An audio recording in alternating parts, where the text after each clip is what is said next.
What's up, guys? It's the UFC 268 edition of the MMA Junkie Twitter mailbag, which means we have a lot to talk about. So let's not waste any time and jump right into it here. First question from Blake at Woolman7242. If Colby wins, we'll obviously see the trilogy. If Kamaru wins, who should get the next shot? Could Khamzat Chimaev be justified? I'll get to Khamzat in a second, but I think the question's so easy here. The answer's so easy. It's Leon Edwards. I mean, the man has beaten everybody. He's been on a streak.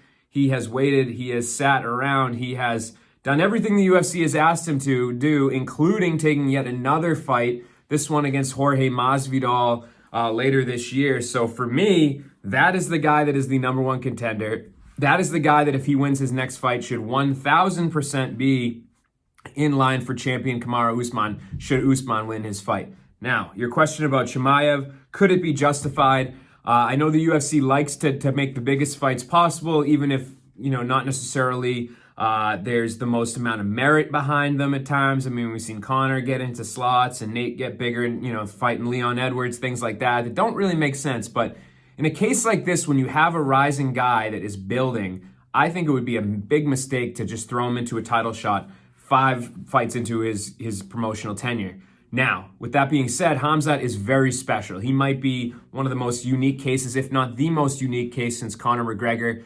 I do believe he's already one of the top welterweights in the world from what we've seen, but I'd like to see him tested against a top 10 guy. If he is really one of the best, then that should build his stock even more and set us up for a title shot when I think we can all agree that he's worthy of it. The next set of questions comes from at the Baines MMA. I usually don't pick questions that are like 4 questions in one, but these were all good. So let's get into it. Kamaru versus Colby over 3.5 is -150 a solid bet.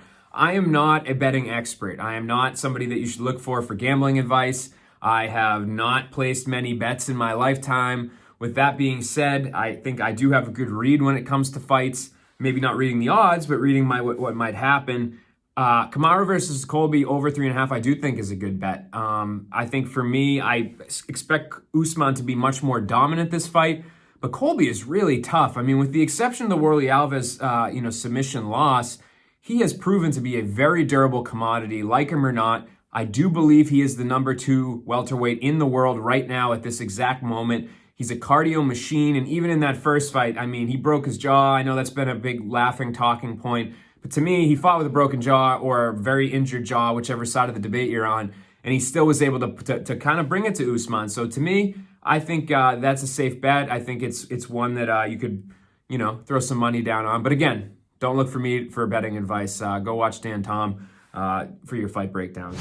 Question number 2, what's next for Frankie Edgar if he's victorious over Marlon?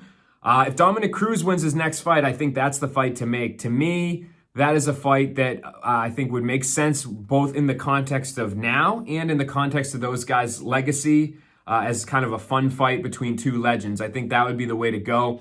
The good thing for Frankie here is, unlike some of the other older champions who have had losses, ups and downs, he's still relatively new to the division that he's currently in. And sure, Jose Aldo's above him, a fighter that he's already fought. He's fought Pedro Munoz, and some others, and Corey Sandhagen.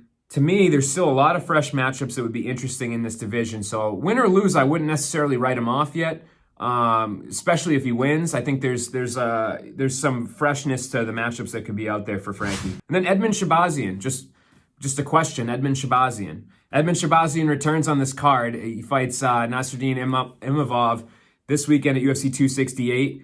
And I know a lot of people are sleeping on Imavov, but to me, I think that this might be actually a tough stylistic matchup for Shahbazian, which is good and bad, right? Because he could be upset. On the other hand, I think he's going to be challenged. I don't think it makes much sense to give him guys like Derek Brunson, those type of fighters, which I don't think it made any sense at the time. I think it's good to try to build him up, but challenge him at the same time. There's no sense in throwing him in there against a guy that he's going to kill either.